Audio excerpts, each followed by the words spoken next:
Hello, my name is Anthony Aguilera, and this was my field trip to Rookery Bay. Throughout the video, you will see all the exhibits that they had to offer, and at the end of this video, I will do my best to answer as many questions as I can.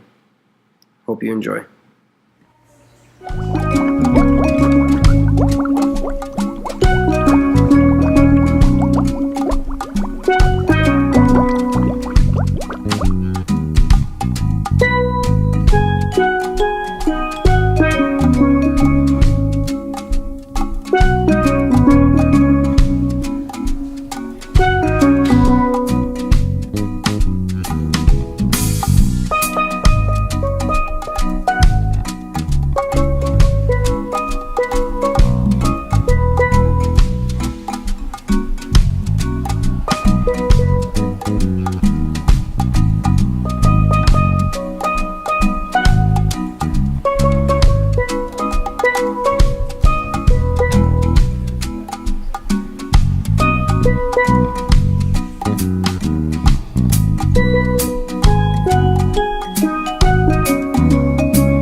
This is going to be the bridge where they're saying we might get a chance to see some bull sharks breeding.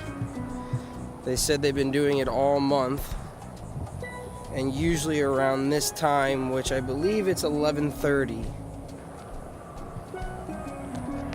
This is also a great place where manatees are located. Like we said, that brackish dark water. I believe I posted on one of the discussions a little bit about the manatees and their habitat. This is something where you're gonna potentially see them. A lot of areas around here have manatee zones, which boats are required to go slow just because they know that they're around here. And a lot of research has been done to show where they're naturally migrating to, and places just like this. So the guy said we might spot one, but maybe not. I don't see anything right now. But for those who haven't been here, this is a really cool place. So now that you've watched the video on Rookery Bay, I hope you guys enjoyed it. To answer a few questions, I chose this location in the fact of that I grew up in Naples, and I have been around that area for my whole life. So to actually go into that museum for the first time was actually pretty cool. And I'm actually going to take my kids there just because of how the exhibit was laid out. The most significant concept that I learned during this field trip would probably be on how much of an impact the climate has, and also people around this area have on this environment. How much the mangroves and the backwaters have changed just due to traffic and storms that have rolled through here have greatly impacted that area.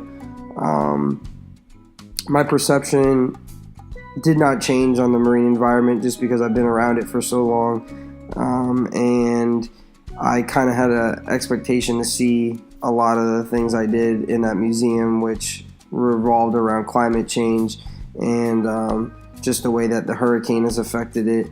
I did learn a little bit about the lobster, and that was because when I first walked in, they were actually doing an exhibit on the lobster.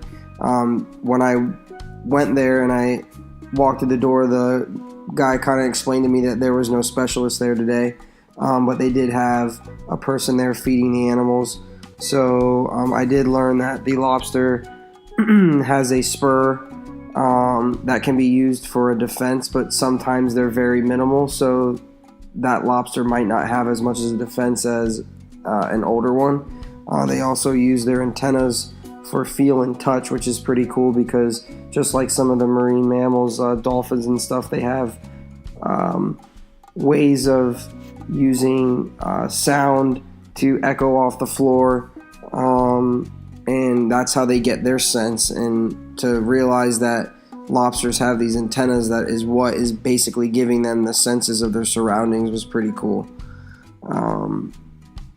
One organism I learned about would be the phytoplankton. They had a whole exhibit on that. You can look them under the microscope, and you could see everything that was taking place, down to the body and the makeup of that organism, which was really cool because I was able to actually switch out the slides and see different types of organisms, and some of them have been ones that we talked about in our discussions and throughout our class. So that would be my conclusion to my project, and I really hope that you guys enjoyed seeing Rookery Bay. Thank you.